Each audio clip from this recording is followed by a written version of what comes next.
Namaste. Welcome, my friends. Today, I'll be having a conversation with Father Gregory Boyle. I just connected with him personally this year, but I've been inspired by him and sharing his stories from his three wonderful books for years. So, Father Greg Boyle is an American Catholic priest of the Jesuit order, and he's the founder and director of Homeboy Industries, which is the world's largest gang intervention and rehab program. And as I mentioned, he's author of several books. The first one is Tattoos on the Heart, the second, Barking to the Choir, and the third, the new one, is The Whole Language, the Power of Extravagant Tenderness. Those great words, extravagant tenderness. If you saw my sticky notes, there's just so many good stories and quotes, and he's very funny. So it's a great read, and totally inspiring. So Father Greg is dedicated to living from love and cultivating a loving community with marginalized population. In this case, these are ex-gang members, most are ex-inmates, and really loving them into healing. And the whole community, the atmosphere of the community, as you'll hear from him, really is a sense of that cherishing, that loving into healing. I often think of the Dalai Lama saying, "My religion is kindness." And as you'll see here, this is an expression of it that's not abstract. It's gritty and real and beautiful because it embodies hope. So I think you'll find a lot of richness and inspiration in this interview. Okay, welcome, Father Greg. Thank you for being here again. Thank you. Honored to be with you. So I just want to start by confessing, actually, to those that are listening, that we had a prior and I thought really beautiful interview. And I'm thinking maybe unconsciously I didn't record because I wanted to have more time with you, but who knows? Here we are. And so um, I thought maybe I'd start by asking a little bit about your personal background. And I'm curious what first drew you to being a Jesuit priest? Um, Yeah, well, thank you again. It's good to be with you.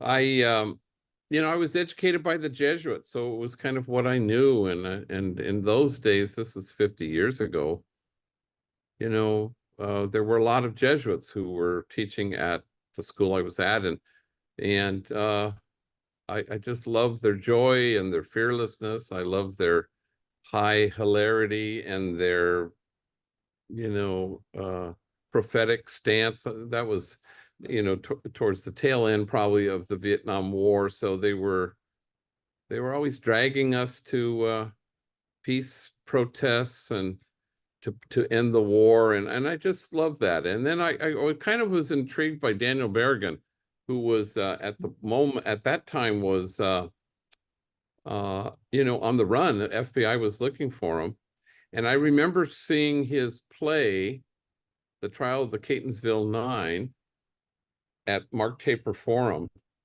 And it was this moment where I said, yeah, that's what I want to do with my life. It was the combination of the joy and hilarity I experienced with the Jesuits I knew, coupled with there are people in the world who, stand in the right place, and I wanted to stand there too. hmm.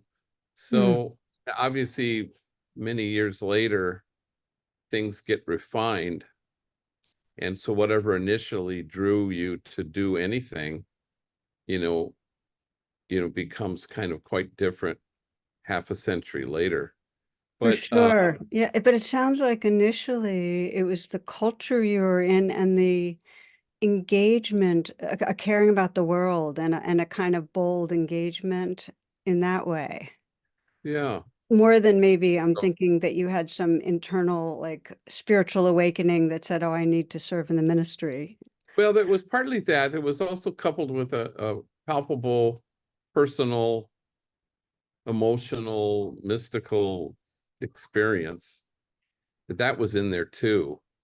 So it all was kind of a melding of all those things together, where it felt so true and right that it was undeniable. So I knew I had to kind of move in that direction. So Hmm. the reason you have when you enter is um, almost never the reason why you stay. I mean, you end up finding other contours, you know.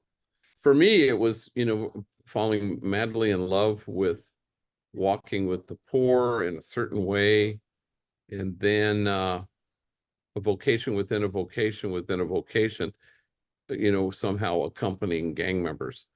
So all that became quite evident, you know, over 5 decades.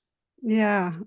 Part of my curiosity was I was in school in Worcester around the same time that you. Well, we're about the same age, and I remember going and hearing the Berrigan brothers talk, and one of my first inspirations, and actually my first boyfriend and that really mattered in college was a Catholic worker. So he took me to the seed. And so I had, in terms of social engagement, that was like very alive for me. And then I landed up in an ashram and doing more of an internal process. But it was profoundly resonant. So I was just curious to hear about you. Yeah, those were, those were extraordinary times, you know, 68 to 74, somewhere in there. You know, it just Bobby Kennedy, Martin Luther King, the war. Yeah. It was just, you know, we talk a lot about the current moment in which we're living, but that was quite without parallel, I think, you It know. was, and there was something in the culture that allowed a kind of movement of response that was really profound in terms of, a lot more activism, a lot more giving yourself to something beyond yourself. It was a generous, radical time in that way. Yeah, Yeah. I So, think, so just bringing us to Homeboy, because you were walking with the poor and you started Homeboy. You were kind of stationed in LA, yeah?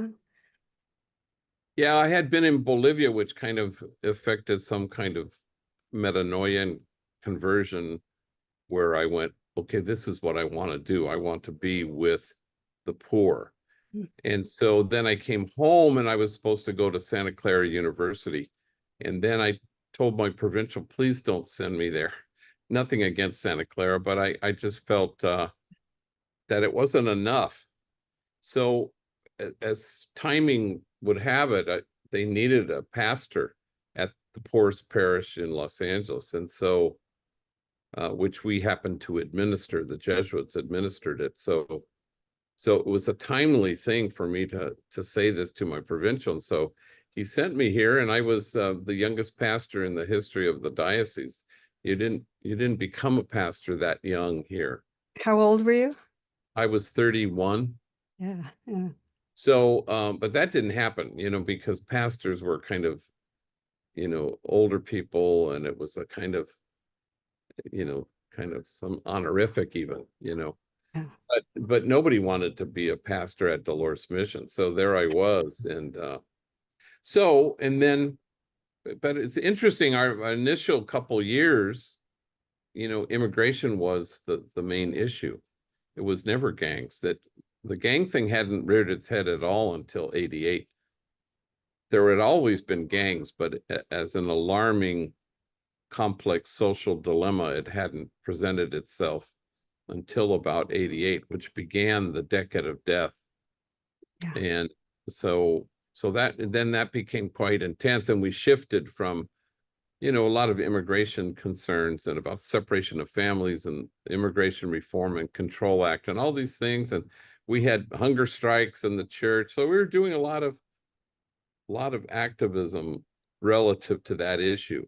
And then it changed overnight almost when I kept having to bury kids.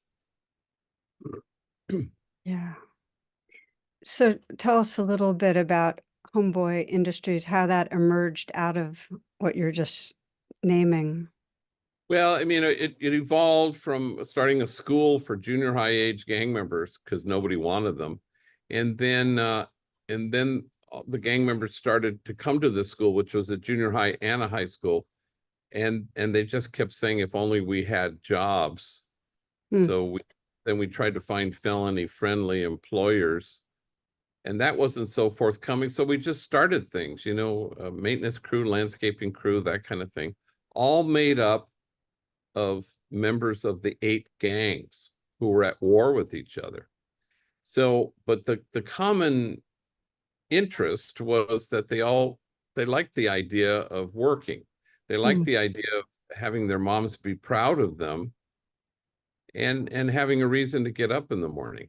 Yeah. So even though they would hate each other, or supposedly, and or wouldn't talk to each other, they worked on, the crew to build our child care center.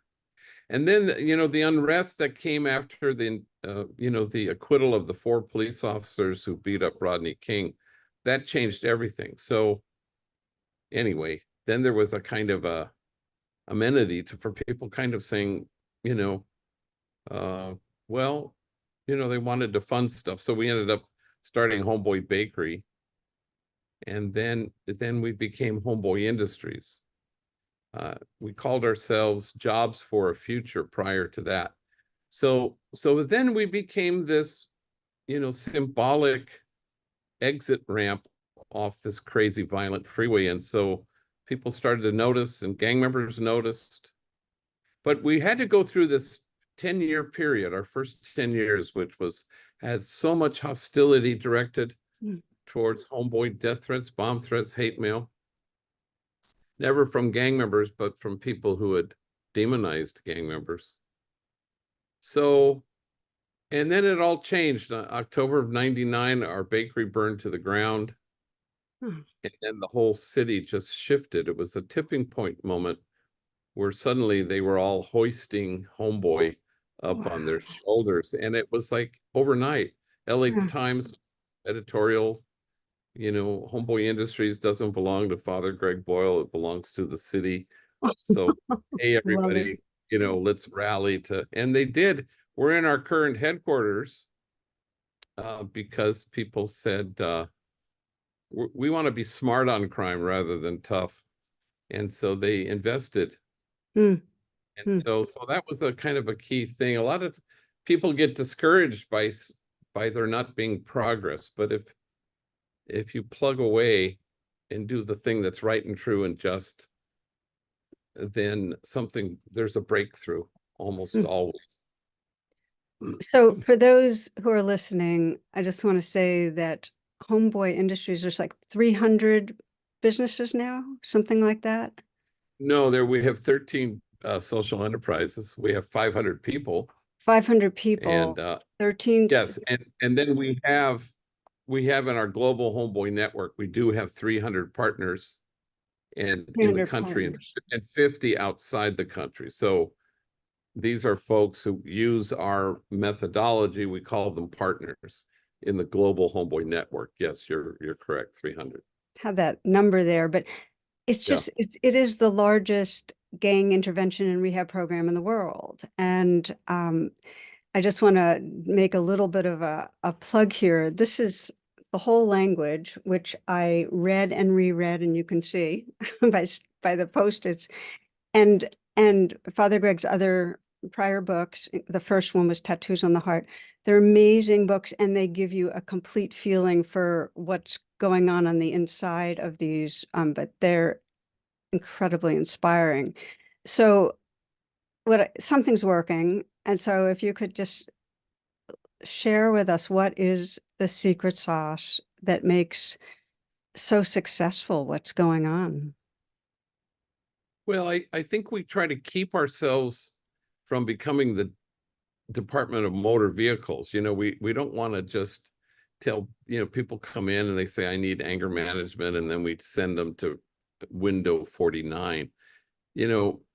We do all those things, everything you can imagine, from curricular things, school, anger management, parenting, tattoo removal therapy, case management, navigation. And all of it is secondary to the culture that we try to nurture into place, where our principle is, if it's true that the traumatized are likely to cause trauma, then it has to be equally true that the cherished will be able to find their way to the joy there is in cherishing themselves and others. And so we try to create a place that's safe, where people feel seen, so that they can finally be cherished. And, I think a lot of times we, like in jails, they kind of embrace behavior modification because they're trying to change behavior. But behavior change isn't healing. There's a difference. And so we want to have our emphasis, kind of be on healing, where people excavate their wounds and they welcome their wounds, so they no longer feel inclined to despise their woundedness or to despise the wounded. And so the place is just kind of soaked with that sense of tenderness. Mm.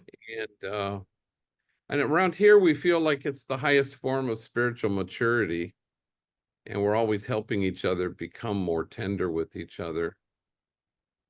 And, being tender is and cherishing people is not hard, but remembering to do it is quite difficult. That's kind of our practice. Our practice is to remember to cherish with every breath. Mm. But I think that's what people here would say is the secret sauce. Even a lot of homies, I took 2 to Chicago. One of them was saying both of them had hiccups where they starts and stops, and they left us for a time and they came back. And I'd never heard this before. And he said, I just found all the love too hard to handle. Mm. And I'd never heard that before. Mm. And I thought, wow.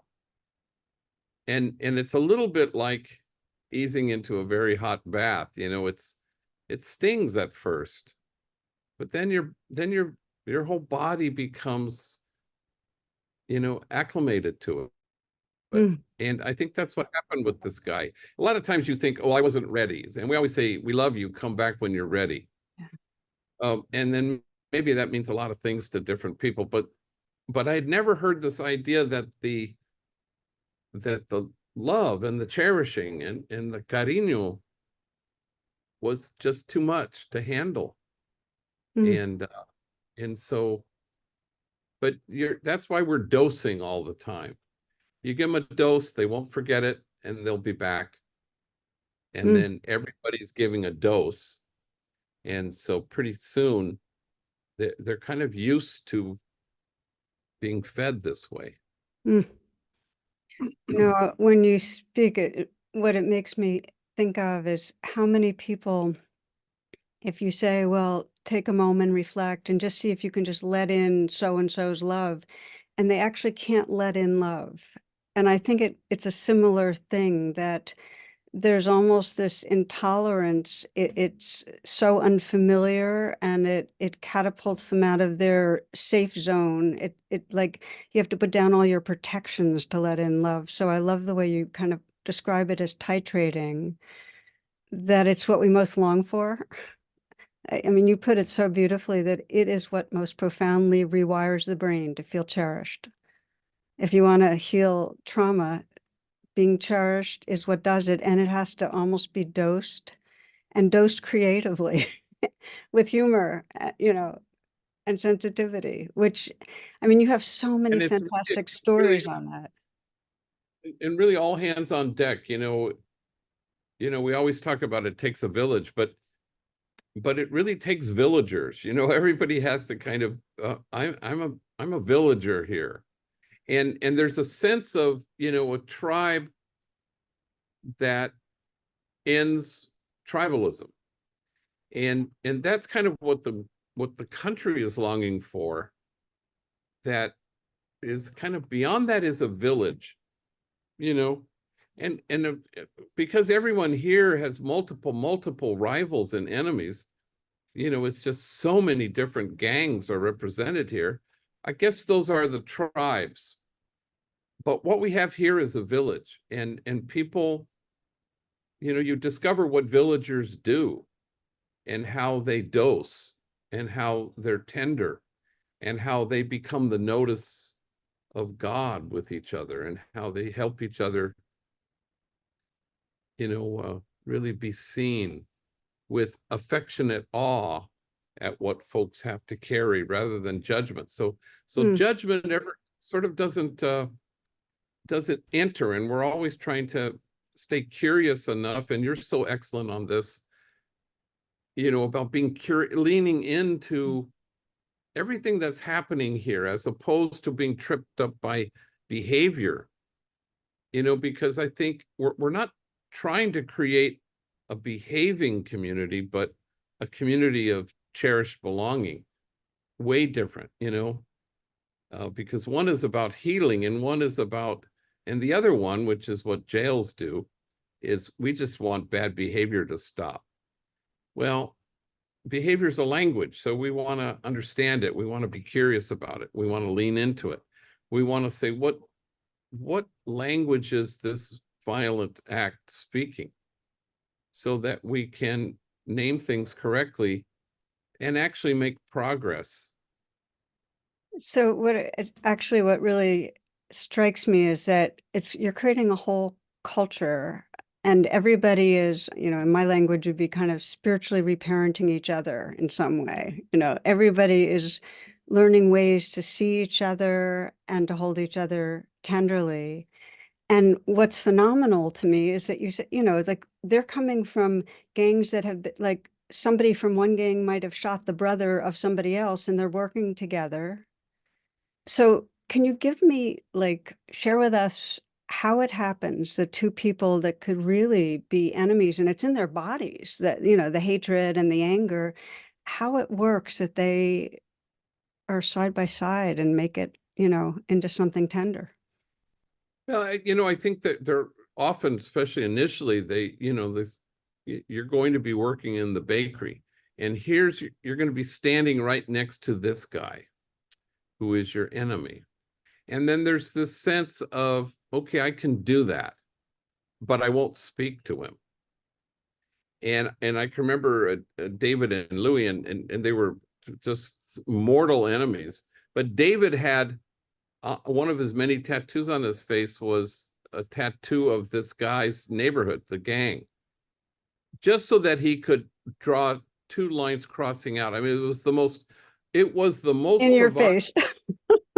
in your face, provocative. I've never seen a more provocative tattoo. And they were standing next to each other, making croissants in the bakery, and they didn't speak ever. And then one day, on David's day off, he went to our clinic here in the headquarters, and he went in there and he said, "I want this off." So Mm. he got the first treatment. And so the next day it was red and raised and a little bit swollen, and they're back making croissants, and they're not speaking until finally David turns to the guy and he says, "I'm getting this off. And it's because of you. You're good people." And now that wasn't because they sat down and worked something out. It just was kind of, I don't even know how you explain it. When you say it's in the body, it's kind of osmosis. It's like somehow we're in each other's proximity, and they start to discover a sameness, Yeah. even if they haven't said, "Wow, we both had single mothers and a father who left us," or Mm. domestic violence, or we were tortured. And I'm sure that's part of the sameness. But they just kind of know Mm. that no hopeful kid has ever joined a gang. So they know that they were all participating. They both were in Mm. this lethal absence of hope. And it was enough for him to be able to say, I'm starting to get this off, and it's because of you. So Mm.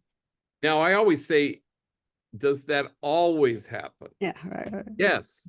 Yes, it always happens.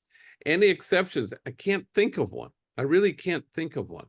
And I'm not sure I fully know how to explain why that is, except that it is. That that folks are discovering that everybody's unshakably good and that we belong to each other. And that's the starting point from which we can begin. I think you used a word I really love, proximate. And my experience is that if I'm proximate with someone, I can't really hate or dislike or have aversion because there's something about, our shared beingness that tr preempts all of my ideas, you know? And it's as you say, it's beyond conceptual. And so it really resonates to me that you put people close in and you have them working, serving, doing whatever, and something deeper would be forged. And Brian Stevenson says this a lot too in Just Mercy about it. It's about Yeah. being proximate. It's about choosing to be there. You know, it's kind of location, location, location. Can you locate yourself where people on the margins who struggle and have carried more than I've ever had to carry? You know, if you just put yourself there, you know, it's like the 300 volunteers we have here, you know, they'll always say the same thing. What am I going to do there? And I always say, you know, that's the wrong question. What's going to happen to you here? Yeah. That's the right question. And so just don't think about doing for what you're supposed to do will become apparent. But if you can just come here and allow your heart to be altered by these folks, watch what happens. That's what proximate means, I think.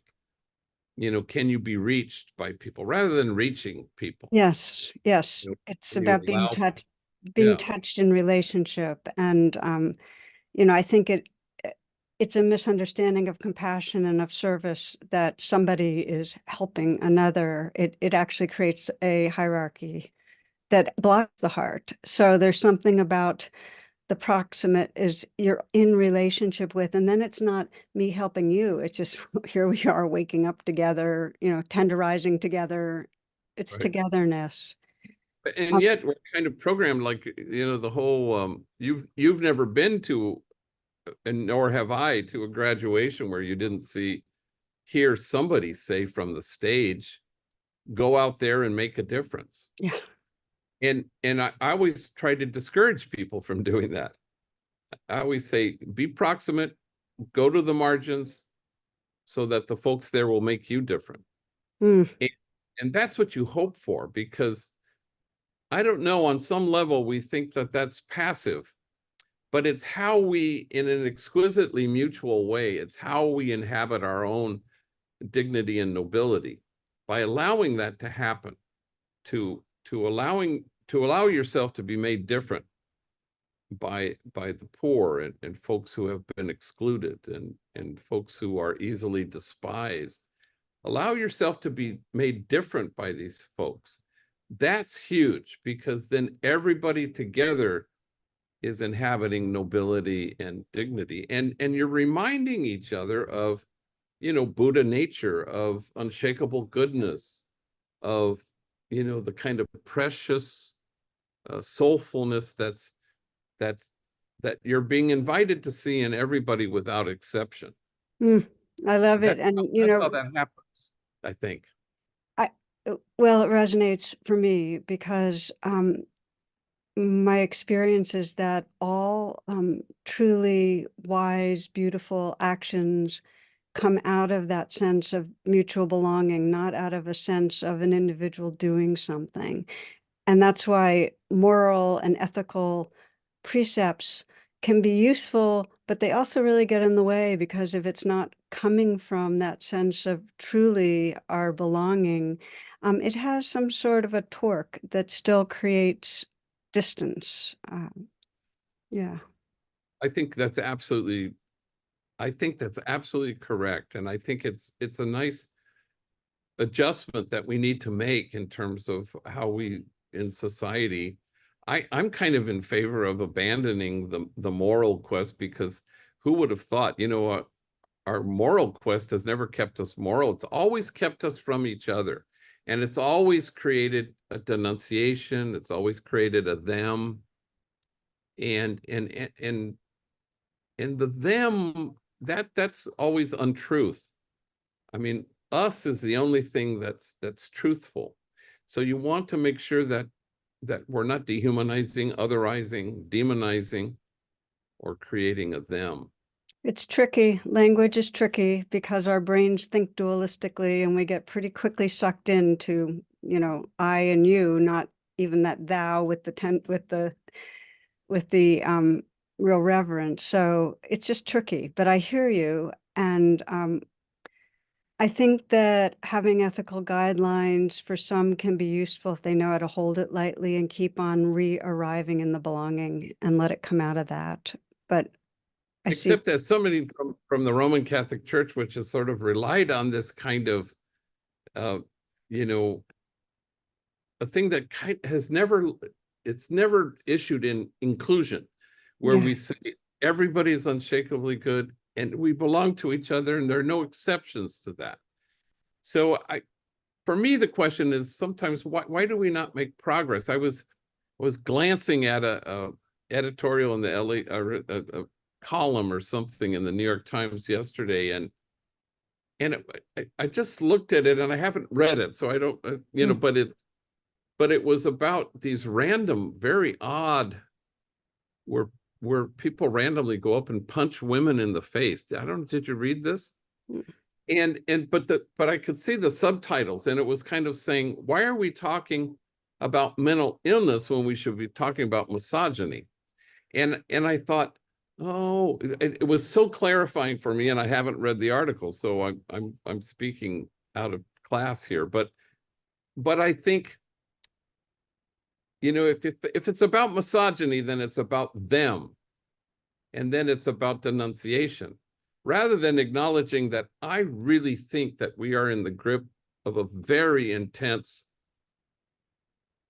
mental health crisis in our country, where you can draw a straight line from everything from the unhoused to fentanyl overdoses to gang violence. I mean, there's so many points of disconnection. Otherwise, we're just shaking our fists at everything, misogyny, racism, and it's why we don't make progress. But the minute we can say nobody healthy, whole, or Mm. well, or rational has ever walked up to a woman and punched her in the face, I think that's helpful, because then you don't make a them of anybody. You just say, we're in trouble and we need help and we need to Yeah, help each other. I agree And with you. it's more about healing rather than denunciation. And that's my issue with the kind of the moral quest.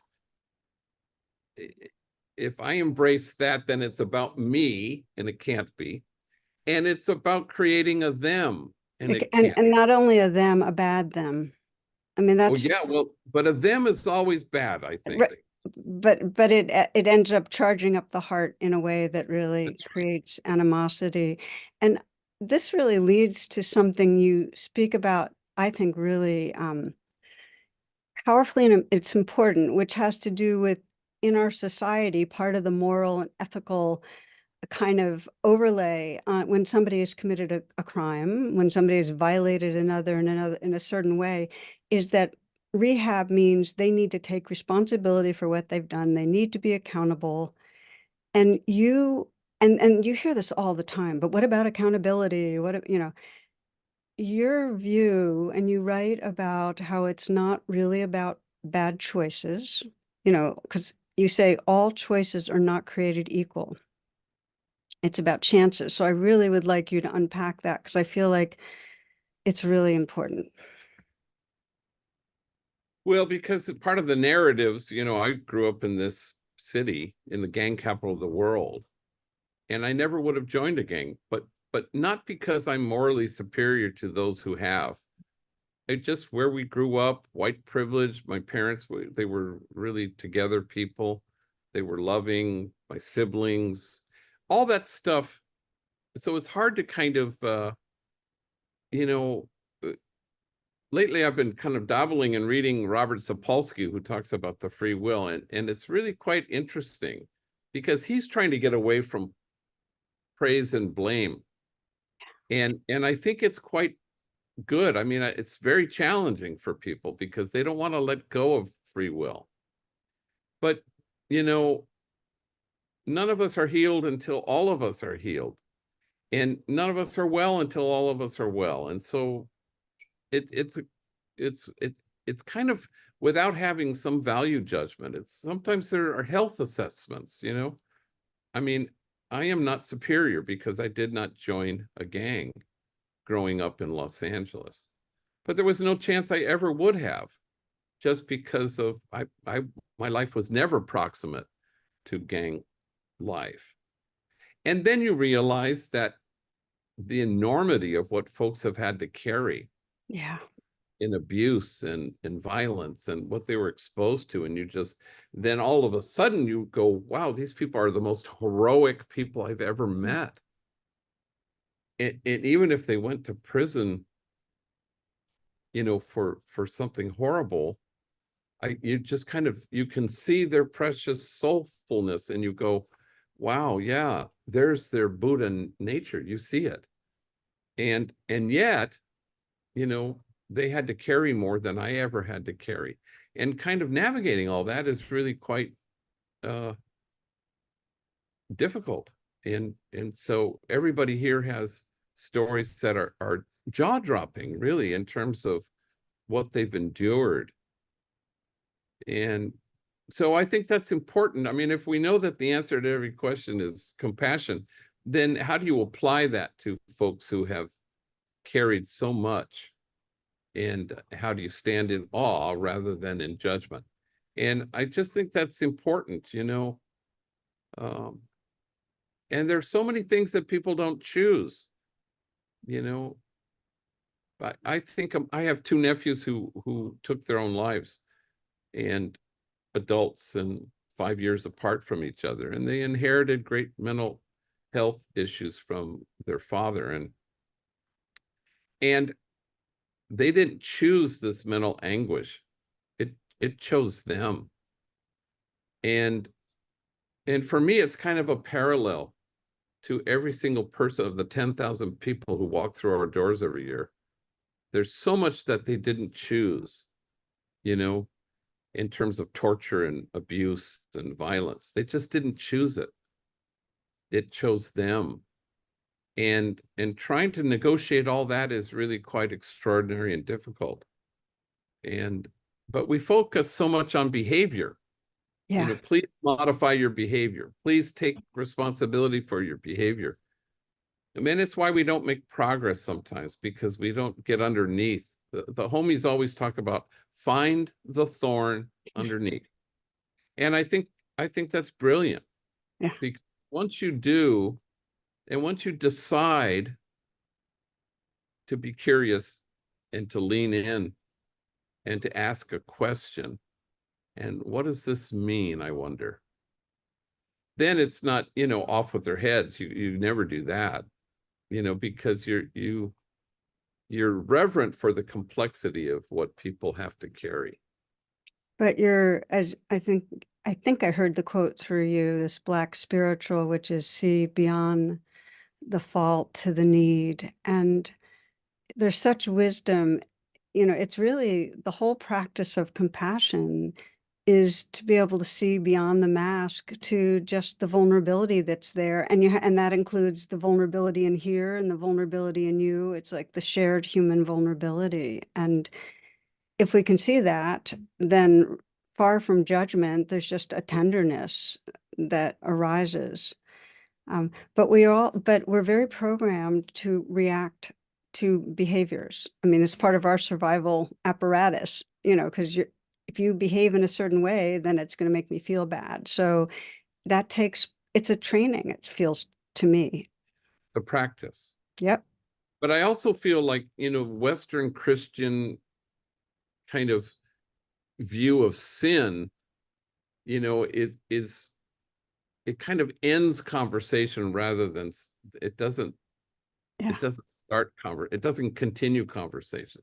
But Buddhists kind of can look at stuff and they can see suffering, whereas Western Christians see sin. And it's just not that helpful. Suffering is more helpful. Yeah. because then sin becomes an old world map, and it's, and Jesus, to his credit, I remember Levi, he's the tax collector, and he goes and eats with them, and people are grumbling because they see sinner, but he sees somebody who has suffered, and that's when he says, I haven't come for the healthy people, I've come for people who are not well. So it was it's, for me, that's kind of a helpful thing. And this is why I'm sort of drawn to, I'm Irish Catholic with Buddhist tendencies. But Yeah. because I think that's very important, because gang members have taught me that. Yeah. You know, you, the sin doesn't really make that much sense to me. I see suffering. Yeah. I see, burden and hardship and torture and just extraordinary abuse, and you just go, oh my God, I would not have survived a single day of any of their childhoods. Yeah. So then you kind of get to this place where you say, yeah, it's morality is not that helpful here. As an overlay, it's just not, it doesn't help you make progress. Because then you're just wagging your finger and shaking your fist, and it's all denunciation all the time, as opposed to, you must be in a lot of pain. That's right. That's And right. It doesn't see truly. I mean, because what's really going on, suffering means that you're feeling separation. I mean, all suffering comes out of separation. And if you're saying you're bad, you've sinned, you don't belong in the garden, that means you're not actually seeing clearly to the real source of the pain, where the thorn is. and and then the effort becomes attachment repair.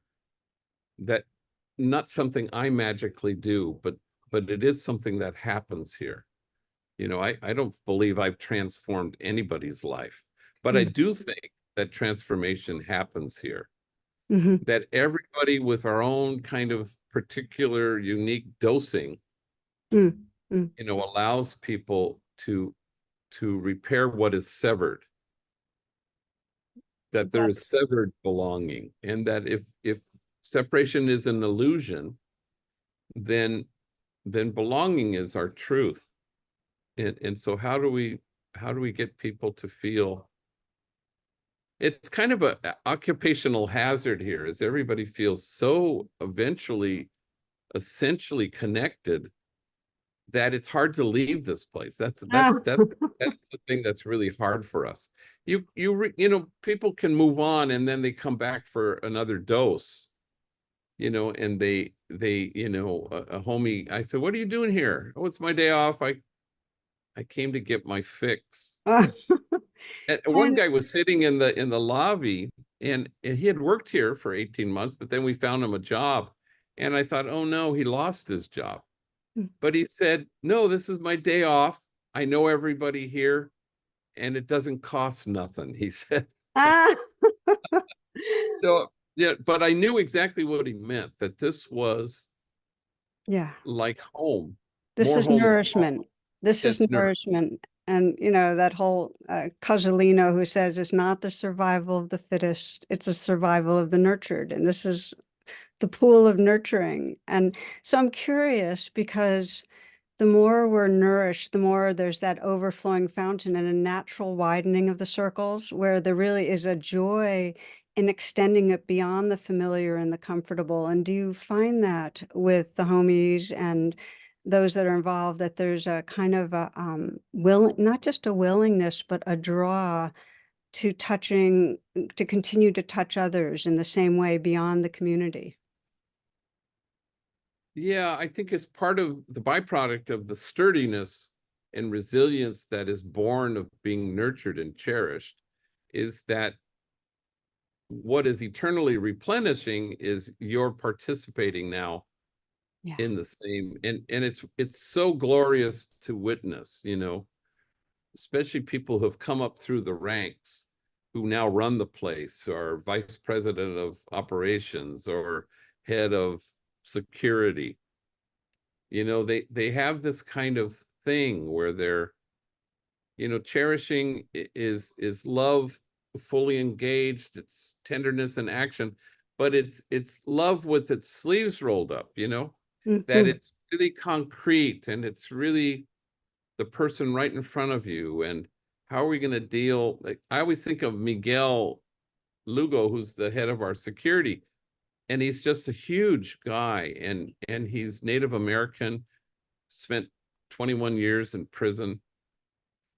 And he's a good example of somebody who was kind of nurtured, cherished into a place where he's this wisdom figure, where he's kind of a master at cherishing others. And I was reflecting with someone the other day that where everybody hugs here, but his hugs come sometimes with a little pat down, because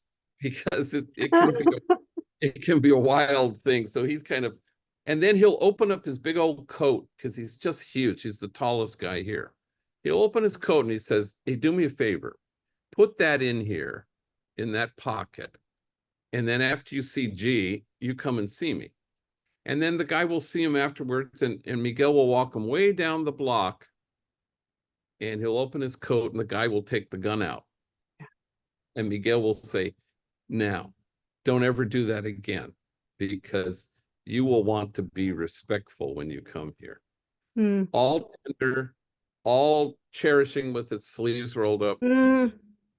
born of somebody who had this palpable, unmistakable, yet foreign experience to have been cherished himself.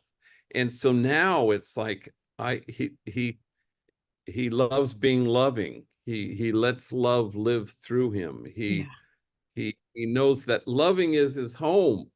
And Mm. so this guy will never be homesick again because he knows how uh, this gives him life, and it's eternally replenishing. So once you arrive at that kind of place, you don't stop growing and you don't stop learning things, but it's kind of an essential piece of the resilient sturdiness that Yes. you hope to have happen, Yeah. after you've gotten all these doses of people Well, hugging you, you loving have you. a phrase of discovering your true self in loving, which is so beautiful. Just to say more, okay, so what is the true self? I mean, is the true self love in action? Is the true self the space of loving? How do you think about that? Well, I think part of it is where you get to the place where it matters not at all if your love is returned. Mhm, mm, And I think that's the place where you go, it just doesn't matter to me. I'm going to be loving because I've landed on my truth. And I want to live. The homies here always say that. I want to live from my truth. Well, mhm. that's the truth from which people live from, what bodhisattvas live from, Yeah, where they, they, yeah. they go, the other person is kind of center stage for me. Mm, And I'm going to love this person. And here, you know, only every day, multiple times, someone will tell you to fuck off. And you go, okay, I'm not going to stop loving you. And this is going to continue. And then you find that's your home. That's your home. mm, It's not about, you know, maybe initially people come here because they receive love, but then they discover their true self and loving. And then all of a sudden that's a joy beyond anyone's ability to express. mm. Well, as you're speaking, I'm just sensing into loving and how there's not like a sense of I love this person or this person loves me as a space of loving presence that is intrinsically what we are regardless. And that the more, what I'm hearing from you is the more dosing, the more you're established in that truth and it becomes stable and utterly radiant. And then you're free, then you just, and you're untouchable in this way that's really quite healthy. you know, now you've landed on something that nobody can take from you, which is kind of an essential goal of our living on this planet. Because it's timeless and it's infinite and it's beyond death.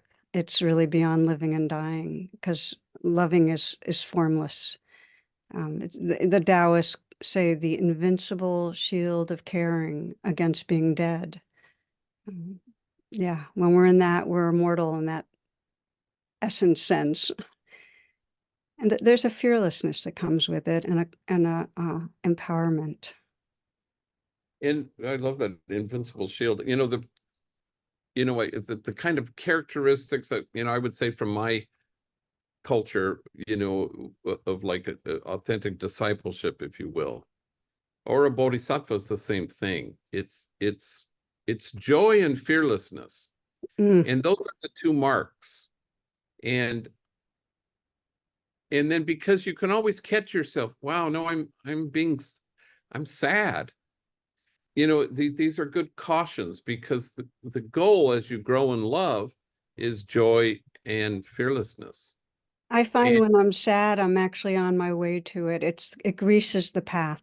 I like getting sad because yeah, there's a so moisture in the heart that then yeah, just kind of frees up things. so say more about that. So when you're sad, it frees It up the path to joy. to full loving and joy. Yeah, sad is my as soon as I start getting sad, I'm getting more real. I'm actually in touch with the sense of separation, which brings up a tenderness and a longing to belong, which then is actually a bridge to belonging. Because as soon as I feel a longing to belong, I'm there. It's coming from the awakened heart. It's calling me home. Right.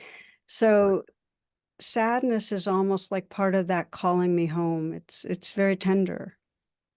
Yeah, I think that's quite excellent, and very helpful. Sometimes it's a caution in my, again, when I say in my church, Yeah. that sometimes we're so fear-based that that people are surprised that they get stuck in a sadness born of their fear of what's right in front of them. Yes, and that would And- be for me more of a depression where yeah, when you get locked in, where it kind of grips. that's right. That's Because sad has more movement to it, but yeah.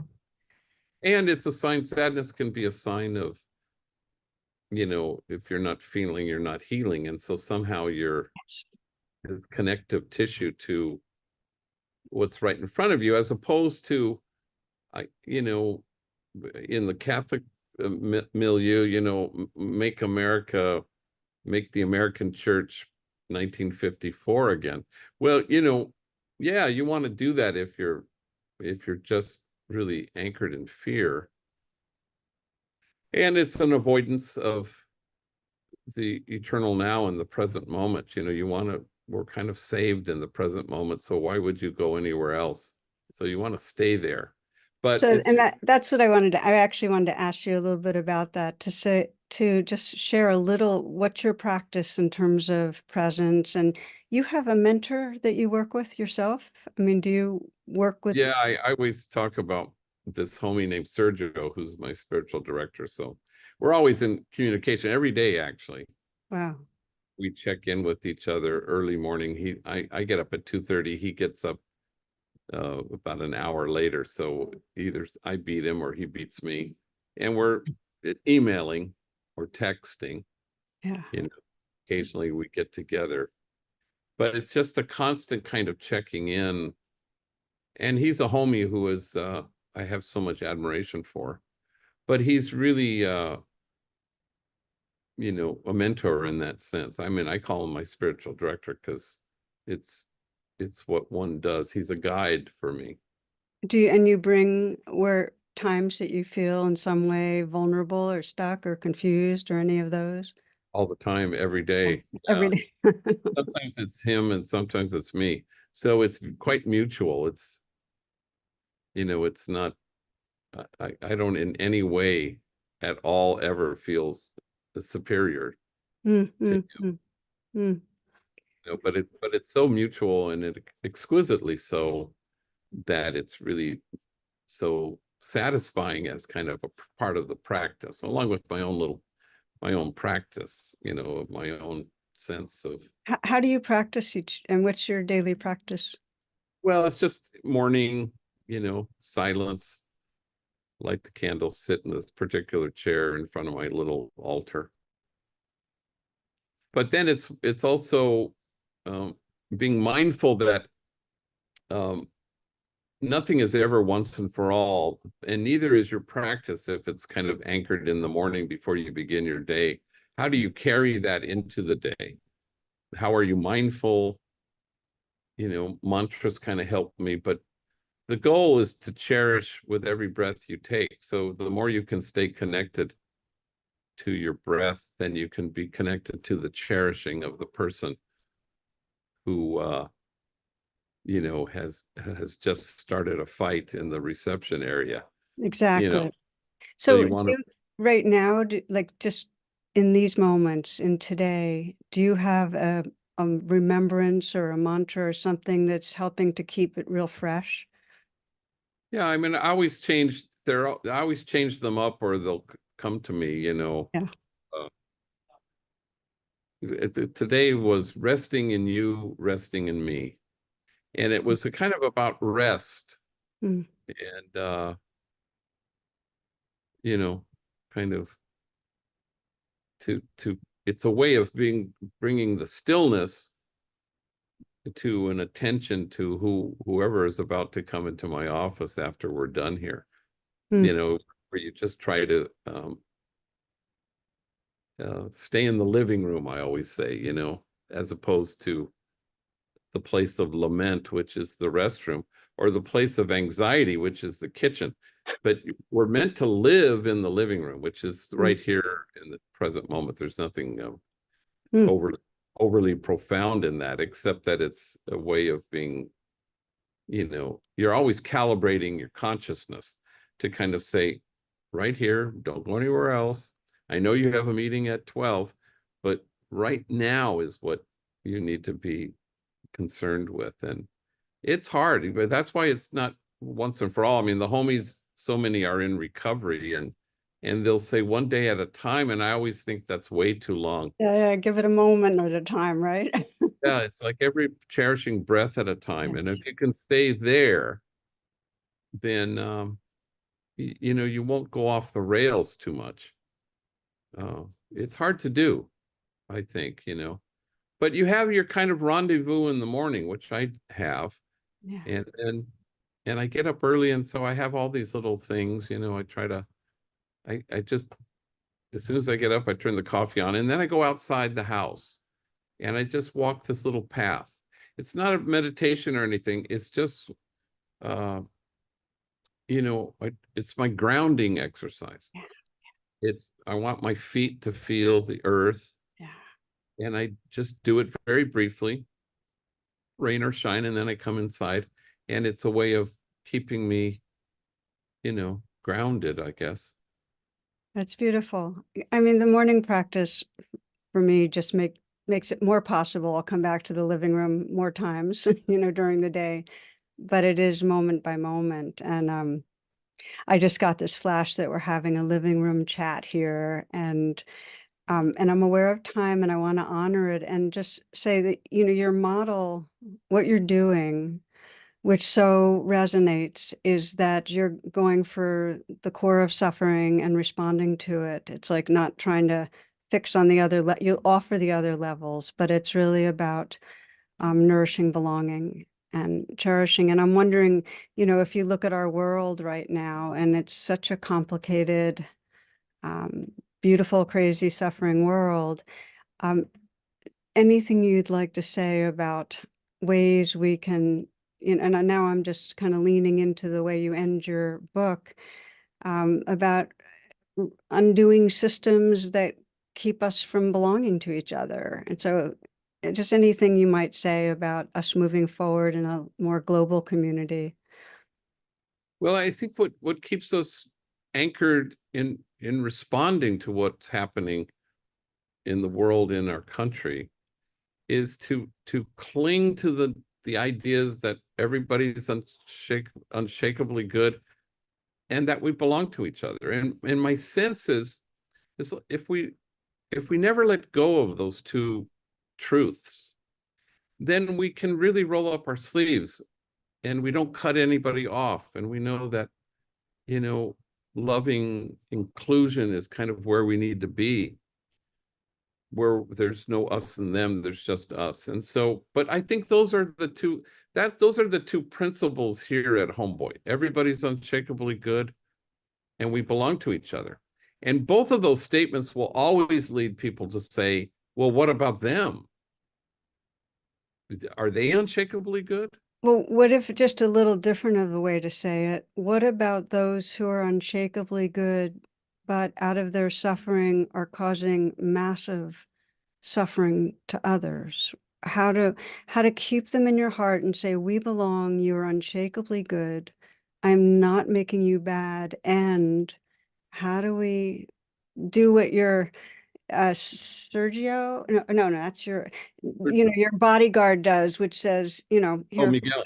yeah, Yeah. put your gun in my, don't do that again. It's disrespectful. How do you do that, but in a, with some of our global dramas and tragedies, how do you get those who are unshakably good but causing massive suffering to give you their gun? It doesn't mean that people don't stop or aren't stopped, you know, because, we've had people here who are just stopped taking their meds and are smoking meth and they're kicking in the front door and shattering all the glass. I love her so much.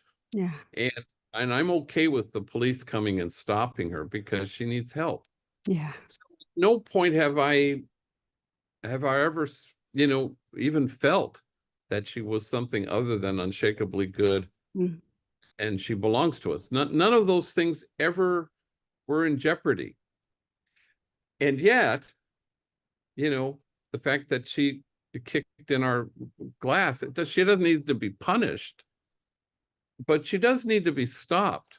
yeah, You know, I think Donald Trump is unshakably good and unfit to be president. I can hold those two thoughts in my head at the same time, because you have to be well to recognize that he isn't. And so he belongs to us.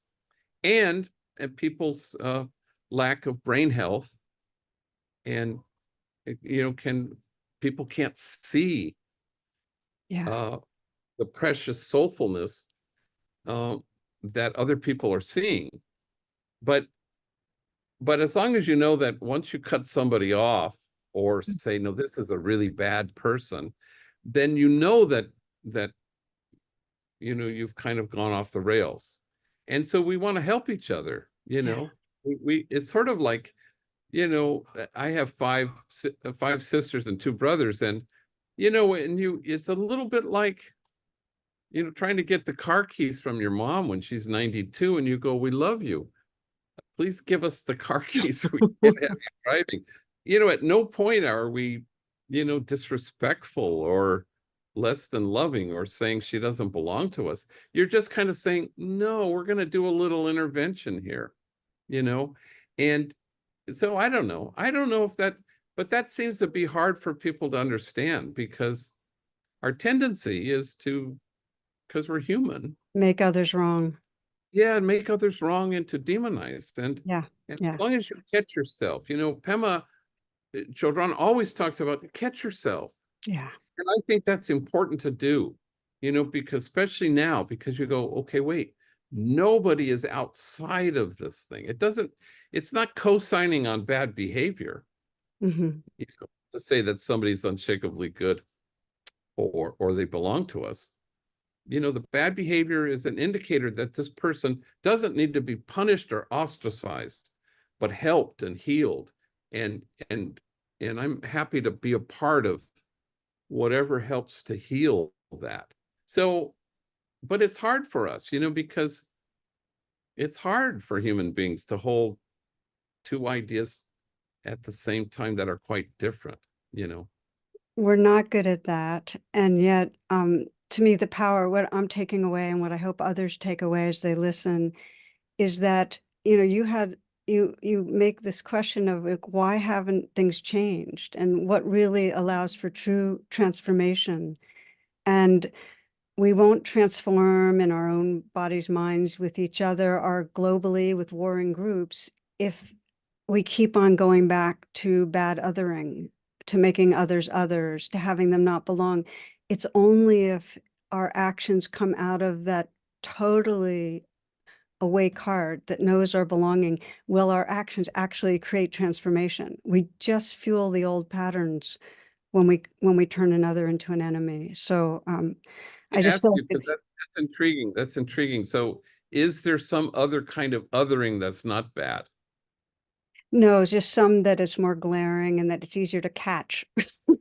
Yeah, that's right. That's Because right. it's so, so subtle. And most of us, the architecture of our brain is to create a sense of a self in here and an other out there.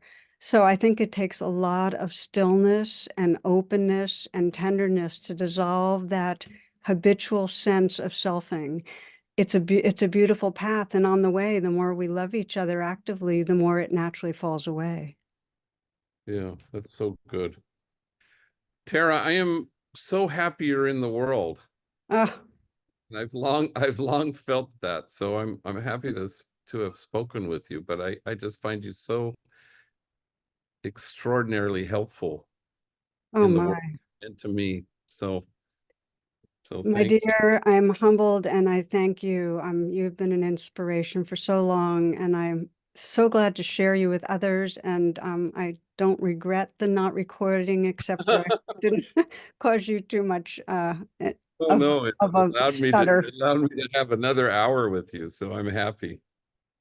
Thank you. I want to just close again and show those who are listening. I love this book. This is the most recent. I also recommend the other two. Singing to the Choir is this middle Barking one. to bark. And the barking, such a better word. Thank you. And of course the first one, Tattoos on the Heart, which gorgeous. So thank you.